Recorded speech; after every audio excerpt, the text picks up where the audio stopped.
The Galactic Assembly Hall on Nexus Station had never hosted such a gathering. Representatives from every major species sat in their designated sections, while news feeds broadcast to billions of viewers across the galaxy. At the center of it all, the Valdorian delegation shifted uncomfortably in their seats. Unaware that their carefully constructed lie was about to crumble. Sarah stood beside the human delegation's platform, her medical scanner discreetly monitoring Zarathal's vital signs. The Dragon Princess waited in a secured chamber nearby, preparing for what would be the most important entrance in galactic history. "Ladies, gentlemen, and honored beings," announced Chancellor Crix, the neutral moderator of the assembly. "We are here to address serious accusations of chemical weapon usage by Valdorian forces. High Commander Thizes will speak for the Valdorian Coalition." High Commander Thizes rose from his seat, his reptilian features arranged in an expression of wounded dignity. He was tall even by Valdorian standards, his scales a deep green that spoke of high military rank. "Honored Assembly," Thizes began in his commanding voice, "these accusations are nothing but human propaganda. The human forces seek to distract from their own military failures by spreading lies about our conduct. Furthermore, they claim to possess evidence from Princess Zarathal of the Draconic Imperium, but this is impossible. The princess died heroically in battle, fighting alongside our forces against human aggression." Murmurs rippled through the assembly. The Draconic delegation sat in funeral black, their grief apparent to all who watched. Prince Korthval, Zarathal's eldest brother, stood to address the assembly. "My sister was a warrior of honor," he said, his deep voice carrying across the vast hall. "Her death is a loss that will echo through the ages. If humans claim otherwise, they mock the dead." Sarah watched from her position as Admiral Voss approached the podium. The Admiral's gray hair was perfectly groomed, his uniform immaculate. When he spoke, his voice carried the absolute confidence of someone holding winning cards. "Honored Assembly, the accusations against the Valdorian Coalition are indeed serious. Chemical weapons are banned under 17 different treaties. Their use constitutes a war crime of the highest order." He paused, letting his words sink in. "But before we present our evidence, I believe someone else should speak." High Commander Thizes sneered. "More human theater, Admiral? Perhaps you'll produce a hologram of the dead princess?" "Not a hologram," Admiral Voss replied calmly. "The princess herself." The massive doors to the assembly hall opened with a deep, resonant sound. Every head turned as Zarathal entered, her magnificent form moving with fluid grace despite her size. But something was different about her. Her scales seemed to gleam with an inner light, her movements more precise and powerful than before. The human medical treatments hadn't just healed her, they had made her better. The silence that followed was deafening. Prince Korthval half rose from his seat, his face cycling through shock, disbelief, and overwhelming joy. The Valdorian delegation sat frozen, their carefully planned defense crumbling in real time. "Sister?" Prince Korthval's voice cracked with emotion. Zarathal walked to the center of the assembly, her golden eyes sweeping across the gathered representatives. When she spoke, her voice carried to every corner of the vast hall. "I am Princess Zarathal, seventh heir to the crystalline throne of the Draconic Imperium. 3 weeks ago, I was left to die on Zarian Prime after being exposed to Valdorian chemical weapons. I survived because of the skill and compassion of human medical science." High Commander Thizes found his voice. "Impossible. You were confirmed dead. Our medical teams verified nightshade poisoning." "Your medical teams fled?" Zarathal replied coldly. "They left me to die because they believed nightshade exposure was a death sentence. They were wrong." Sarah stepped forward, her medical scanner in hand. "If I may, Your Highness, I'd like to present the assembly with the medical evidence."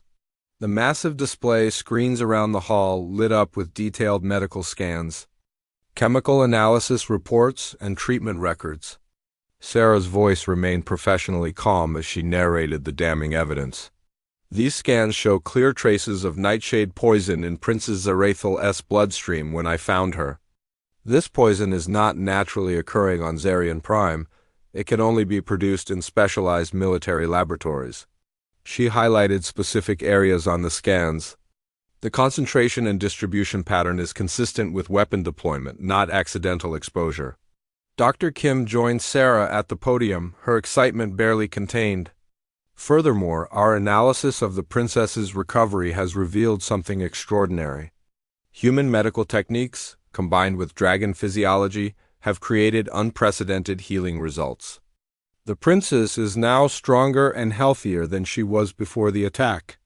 High Commander Thyses stood abruptly. This proves nothing. The humans could have fabricated these readings. Could they fabricate this?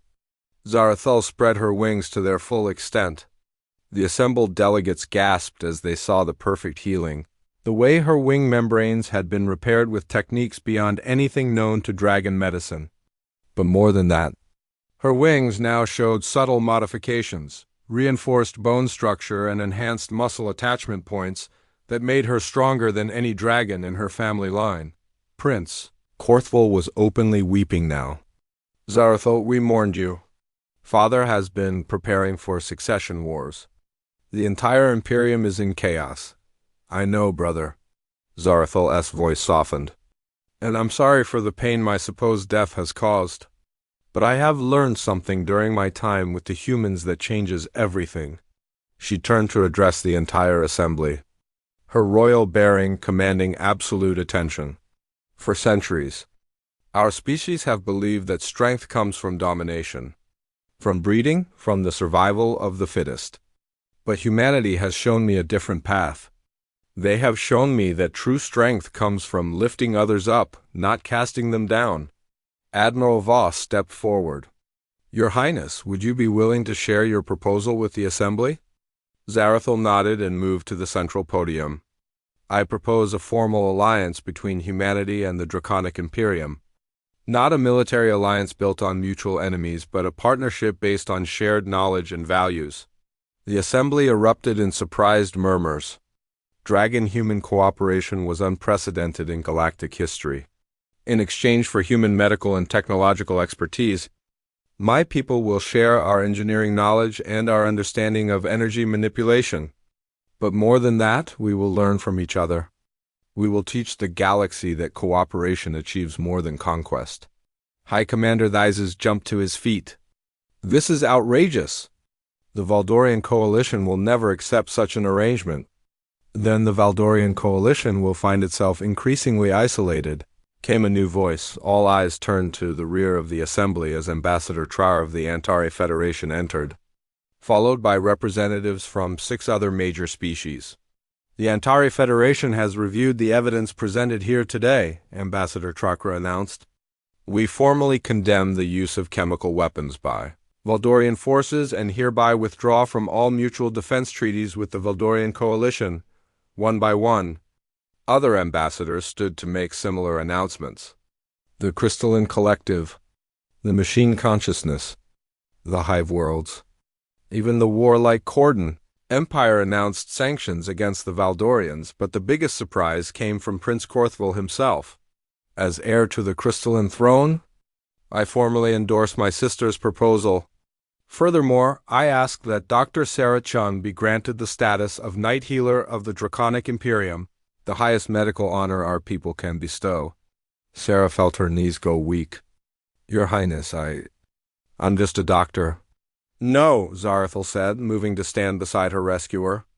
You are the doctor who changed the course of galactic history. You are the woman who proved that a single act of compassion can reshape the universe. Chancellor Crix called for order as the assembly dissolved into excited discussions. Before we adjourn, does the human delegation have any final statements? Admiral Voss stood and looked around the vast chamber. 3 weeks ago, Dr. Chun made a choice. She chose to help someone who needed healing, regardless of species, politics, or personal risk. That choice has brought us here today. He gestured towards Sarah and Zarathul standing together. Humanity doesn't seek to dominate the galaxy. We don't want to conquer or control. We want to heal, to learn, to grow together with our neighbors. This alliance with the Draconic Imperium is just the beginning. High Commander Thyses made one last desperate attempt. The Valdorian Coalition rejects these proceedings. We demand the Valdorian Coalition, interrupted Ambassador Chakra, will face trial for war crimes. This assembly votes to establish a special tribunal to investigate chemical weapon usage. All in favor? The vote wasn't even close. Every major species except the Valdorians themselves voted for the tribunal. As the formal session ended, Sarah found herself surrounded by reporters, diplomats, and curious aliens. But through the crowd, she kept her eyes on Zarethel, who was being tearfully reunited with her brother. Dr. Chun, called a reporter from the Galactic News Network. How does it feel to know that your medical intervention may have prevented a galactic war? I just did my job, Sarah replied simply. Any human medic would have do. The Valdorian ships descended like metal vultures, their dark hulls gleaming against Zarian Prime's purple sky. Sarah helped Zarethel to her feet, the dragon princess still weak but determined. Her golden eyes tracked the approaching vessels with a mixture of fear and anger. They're coming to ensure I'm dead, Zarethel said bitterly. Standard protocol when nightshade poison is used. No witnesses. Sarah's jaw tightened.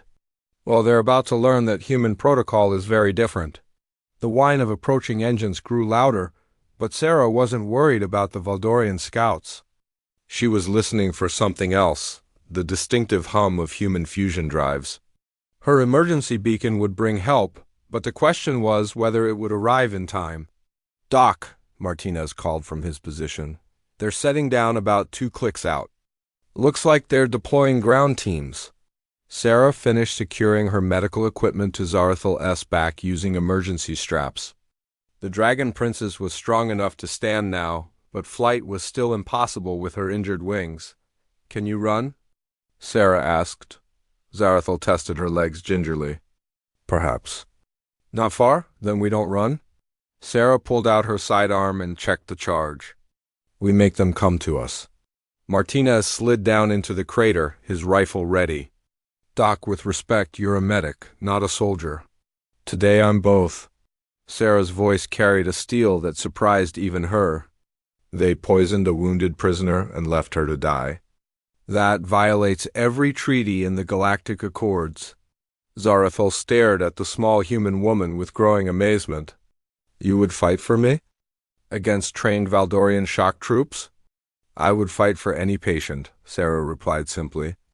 It's what we do. The sound they had been waiting for finally reached them, the deep, powerful rumble of human military engines. 3 sleek fighters broke through the cloud cover, their hulls bearing the blue and white markings of the Terran Medical Corps' rescue division. Cavalry's here, Martinez grinned, speaking into his comm. Rescue 1, this is ground team. We have 1 human medic and 1 VIP, requiring immediate extraction. The lead fighter's pilot responded immediately. Ground team, this is Commander Jackson. We see the Valdorian deployment. Hang tight, we're clearing your flight path. What followed was a demonstration of why human pilots were feared throughout the galaxy. The 3 human fighters moved with impossible precision, their advanced eye-assisted targeting systems locking onto the Valdorian ships before the enemy even realized they were under attack. The battle was over in minutes. Precise electromagnetic pulse bursts disabled the Valdorian ships without destroying them, leaving their crews stunned but alive. It was a distinctly human approach, overwhelming technological superiority, applied with surgical precision and minimal casualties. Show-offs. Martinez muttered appreciatively as the rescue transport touched down near their position. Commander. Jackson himself emerged from the lead ship, a tall man with graying hair and sharp eyes. He took one look at Zarethel and stopped in his tracks.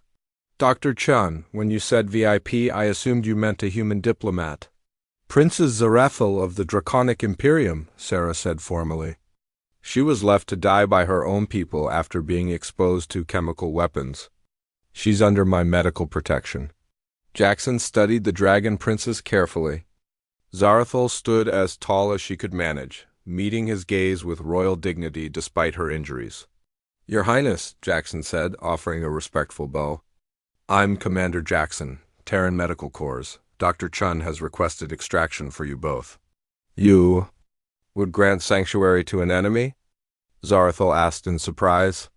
You're not an enemy, Your Highness. You're a patient. Jackson's smile was genuine. And Dr. Chun is one of our best. If she says you need help, that's good enough for me. The flight to the human medical station took 6 hours. Zarathil spent most of it unconscious, her body finally allowing itself to rest now that she was safe. Sarah monitored her continuously, adjusting medications and checking the healing progress. I've never seen anything like this, said Dr. Kim, the station's chief medical officer, as she reviewed Zarathil's scans. The bone density, the healing factor, the redundant organ systems, she's built like a biological tank. With the grace of a ballerina, Sarah added, watching their patient sleep peacefully in the specially modified medical bay. Her people call it divine engineering, selective breeding over thousands of years. And they just abandoned her?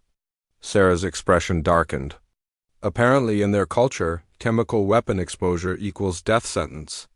No exceptions? Their loss, Dr. Kim said firmly. Her physiology is fascinating. If she agrees, we could learn so much from each other. When Zarathil awakened 12 hours later, she found herself in a medical bay unlike anything she had ever seen. The walls showed gentle, moving patterns of Earth's oceans. Soft music played from hidden speakers. The air smelled of jasmine and rain. Good morning, Your Highness. Sarah appeared beside the bed, holding a cup of steaming liquid. How are you feeling? Zarathil sat up slowly, testing her body. The pain was gone. Her wings, while still tender, moved freely. Her strength had returned tenfold. I feel alive. She accepted the cup and sniffed cautiously. What is this? Green tea with honey. It's good for healing. Sarah sat down beside the bed. How's your memory? Any fuzzy patches? No, it's all clear. Zarathil sipped the tea and made a pleased sound. This is delicious. We have nothing like this on my homeworld. Earth produces thousands of different teas. It's one of our cultural treasures. Sarah smiled. Dr. Kim would like to run some more tests, if you're willing. Nothing invasive, just comparative physiology studies. Dr. Kim, our chief medical officer, she's excited to meet you. You're the first dragon any of us has treated. Zarathil considered this. In my culture, medical knowledge is closely guarded. Healers share nothing with outsiders. Different philosophy again, Sarah said. We believe that medical knowledge belongs to everyone. The more we share, the more lives we can save. Over the next few days, Zarathil experienced something she had never known. Genuine care without expectation of reward.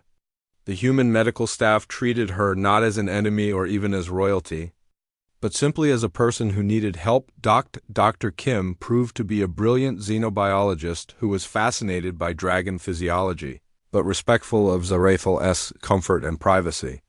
Nurse Williams brought her stories from Earth's great libraries.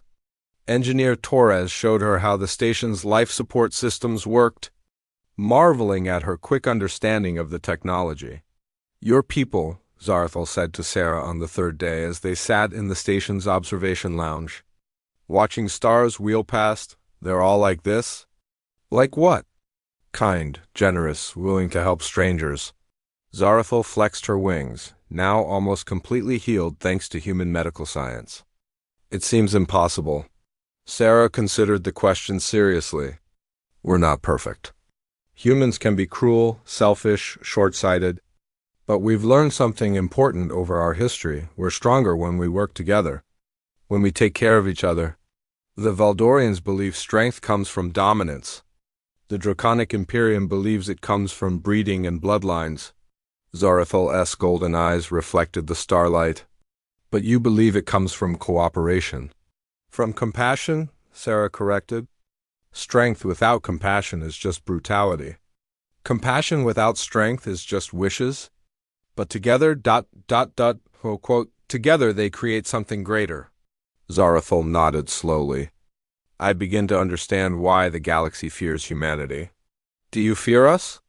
Zarathil looked at her rescuer, this small, determined woman who had defied an army to save one stranger's life. "No, I'm in awe of you." Their conversation was interrupted by an urgent alert. Commander Jackson's voice echoed through the station. "All senior staff to the command center immediately. Priority Alpha communication incoming." Sarah and Zarathil hurried to the command center, where the main screen showed the stern face of Admiral Voss, commander of the human fleet in this sector. "Dr. Chun," the admiral said without preamble, "I understand you have a member of draconic royalty in your care." "Yes, sir." "Princess Zarathil. She was abandoned by her own forces after chemical weapon exposure." "Chemical weapons?" The admiral's expression hardened. "Do you have proof?" "Complete medical records, poison analysis, everything." Sarah stepped forward. "Sir, this was a clear violation of the Geneva Conventions and the Galactic Accords." "Indeed it was." The admiral paused, choosing his words carefully. "Princes, are you listening?" Zarathil stepped into the camera's view. "I am here, Admiral." "Your Highness, I have some news that may interest you." 3 hours ago, the Valdorian High Command contacted the Draconic Imperium to report your death in battle. They claimed you died heroically fighting human forces. Zarathil's eyes narrowed dangerously. "They lied." "Yes, but more importantly, your death has caused a succession crisis in your empire. Without the seventh heir, the balance of power among your noble houses has collapsed. There's talk of civil war." Sarah felt pieces clicking together in her mind. "Admiral, are you suggesting that Princess Zarathil's rescue could prevent a war?" "I'm suggesting, Doctor, that a living dragon princess who can testify to Valdorian war crimes might be exactly what the galaxy needs right now." The admiral's smile was grim. "Your Highness, how would you feel about making a very public return from the dead?" Zarathil's response was. Dr. Sarah Chun's boots crunched against the crystalline sand of Zarian Prime as she adjusted her medical scanner.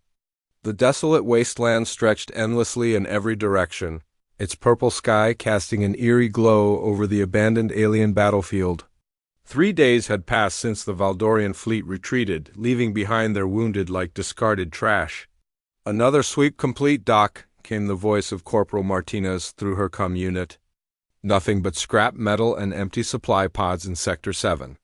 Sarah wiped sweat from her brow, her portable medical station weighing heavy on her back. As part of the Terran Medical Corps, she had volunteered to stay behind when the main human forces moved on. Someone had to help the survivors, even if they were aliens who had been trying to kill humans just days before. "Keep looking, Martinez. The life readings are getting stronger toward the northern ridge." Sarah's scanner beeped steadily as she climbed over twisted metal debris. The Valdorians and their allies had fought hard here, but they possessed a cold efficiency that disturbed her. When their soldiers fell, they simply moved on. Humans were different. Humans stayed. The signal grew stronger as Sarah approached a deep crater formed by some massive weapon. She peered over the edge and gasped. At the bottom, partially buried under fallen rocks and metal, lay the most magnificent creature she had ever seen. It was clearly female, with an elegant elongated face covered in scales that shimmered between deep blue and silver. 2 great wings, torn and bloody, were folded against her back. Her body was humanoid but larger than a person, maybe 8 feet tall, with digitigrade legs ending in clawed feet. A long, powerful tail lay motionless beside her, a dragon. An actual living dragon. Sarah's scanner went wild. The readings showed massive trauma throughout the creature's body. Multiple fractures, severe blood loss, and what appeared to be some kind of poison coursing through her system. By all medical logic, she should have been dead hours ago. "Martinez, I need you at my position immediately." "Bring the emergency medical pod?" "On my way, Doc. What did you find?" Sarah was already rappelling down into the crater, her medical kit bouncing against her hip. Something the Valdorians left to die. Up close, the dragon woman was even more impressive. Her scales were not just decorative but seemed to serve as natural armor. Some were cracked and bleeding, revealing pink flesh underneath. Her breathing was shallow and labored, each breath creating small puffs of steam in the thin air. Sarah knelt beside her and ran her hands, professionally, over the injuries. The dragon's eyes fluttered open, revealing irises like polished gold. For a moment they stared at each other in mutual surprise. The dragon tried to speak, but only managed a weak hiss. Her eyes showed confusion and fear. She tried to move away from Sarah, but collapsed immediately, too weak to flee. "Easy, easy," Sarah said in a soothing voice, holding up her hands to show she meant no harm. "I'm the doctor. I want to help you." The dragon's golden eyes narrowed with suspicion. She spoke, and though the words were in an alien language, Sarah's universal translator caught the meaning. "Human? Why, why would you help me?" "Because you're hurt." Sarah began unpacking her medical supplies. "And because everyone deserves medical care, regardless of what species they are or which side they fought on." The dragon watched as Sarah prepared a diagnostic scanner. "My people? They left me. I know. I saw the retreat." Sarah's voice was gentle but professional. "Can you tell me your name?" "Zarathel." The dragon's voice was getting weaker. "Princess of the Draconic Imperium. Seventh heir to the crystalline throne." A bitter laugh escaped her lips. "Though I suppose that means nothing now?" Sarah's scanner revealed the extent of the damage. 3 cracked ribs, a punctured lung, severe lacerations across both wings, a fractured left arm, and worst of all, traces of Zarian nightshade poison in her bloodstream. The poison explained why her people had abandoned her. In Valdorian military doctrine, soldiers exposed to nightshade were considered already dead, but Sarah wasn't Valdorian. "Your Highness," she said, surprising the dragon with the respectful title. "I'm Dr. Sarah Chun of the Terran Medical Corps. I'm going to try to save your life, but I need you to trust me." Zarathal's eyes widened. "The poison, it cannot be cured. My own healer said so. Your healers aren't human." Sarah began connecting tubes to her portable medical station. "We humans have a saying, we're too stupid to know when something is impossible."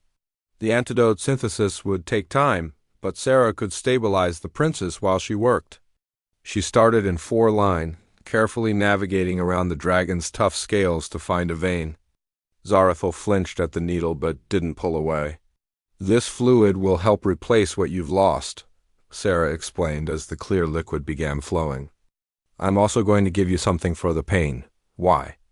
Zarathal's voice was barely a whisper. "Your people and mine, we've been at war." Sarah looked up from her work. "Not you and me?" "Right here, right now, you're just someone who needs help, and I'm someone who can provide it." Martinez appeared at the crater's edge with the emergency medical pod. "Doc, you sure about this? Intel says dragons can be dangerous when cornered." "She's not cornered, Martinez. She's dying." Sarah continued working. "Lower the pod slowly. We're going to need to move her carefully." As Martinez descended with the equipment, Sarah noticed something interesting in her scans. The dragon's physiology was remarkably similar to human anatomy in some ways, but enhanced in others. Her bone density was 3 times that of a human. Her lung capacity was enormous. Her healing factor, when not suppressed by poison, was incredible. "Your Highness, I need to ask you some questions about your medical history. Have you ever been exposed to nightshade poison before?" Zarathel shook her head weakly. "It is rare, used only by the most desperate enemies." Sarah nodded, her mind racing. The Valdorians had used chemical weapons, something strictly forbidden by galactic law.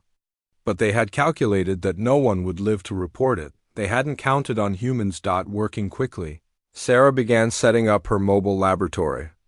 The antidote synthesis required precise molecular manipulation, something her advanced medical equipment could handle. But it would take 6 hours, and Zarathel might not have that long. "Martinez, I need you to establish a perimeter. We're going to be here for a while." "You got it, Doc." Martinez began setting up defensive positions around the crater. "For what it's worth, I think you're doing the right thing." Sarah smiled grimly as she worked. "The right thing isn't always the safe thing." Over the next few hours, Sarah performed what could only be described as miracles of human medical science. She repaired the punctured lung using synthetic tissue grafts. She set the fractured bones with biocompatible splints that would dissolve as natural healing occurred. She cleaned and sutured the wing membranes with microfine thread that was stronger than steel but flexible enough to allow flight. Zarathul watched it all with growing amazement. Your medical knowledge, it surpasses our own. Different approach, Sarah said, checking the antidote synthesis progress. Your people seem to focus on magical healing. We focus on understanding exactly how bodies work and fixing them mechanically. But this level of precision, the delicacy of your tools, Zarathul flexed her repaired wing experimentally. How long did it take your species to develop such techniques? About 200 years of intensive development. Sarah smiled. We humans have always been good at finding ways to keep each other alive. We're very stubborn about dying. As the hours passed, something unexpected happened. Despite their different species, despite the war raging across the galaxy, Sarah and Zarathul began to talk. The princess told stories of her homeworld, with its crystal cities and aerial highways. Sarah shared tales of Earth's medical schools and the doctors who sacrificed everything to heal others. In my culture, Zarathul said, strength is valued above all else. The weak are left behind, as I was. Sarah looked up from adjusting and foredrip. In my culture we have a saying, no one fights alone, we're only as strong as our weakest member. A strange philosophy for warriors. Who says we're warriors? Sarah checked her equipment. I've never fired a weapon in anger. I've saved lives on 17 different worlds, but I've never taken one. Zarathul considered this. Yet your reputation in battle is fearsome. The Valdorian High Command speaks of human soldiers with genuine fear. We fight hard when we have to, Sarah admitted. But we'd rather heal than hurt. The antidote synthesis completed just as Zarathul's signs began to weaken dangerously. Sarah had never tested the compound on dragon physiology, but her analysis suggested it would work. It had to work. Your Highness, this is the antidote. I won't lie to you, I don't know exactly how it will affect your species. But without it, the poison will kill you within the hour. Zarathul met her eyes. I trust you, Dr. Chun. Sarah administered the injection slowly, monitoring every vital sign. For several tense minutes, nothing seemed to happen. Then, gradually, the readings began to improve. The poison markers in Zarathul's blood started dropping. It's working, Sarah breathed. Zarathul's color began returning to her scales. Her breathing became easier. The pain lines around her eyes relaxed for the first time since Sarah had found her. I can feel it, the princess whispered. The fire returning to my blood. But there rely.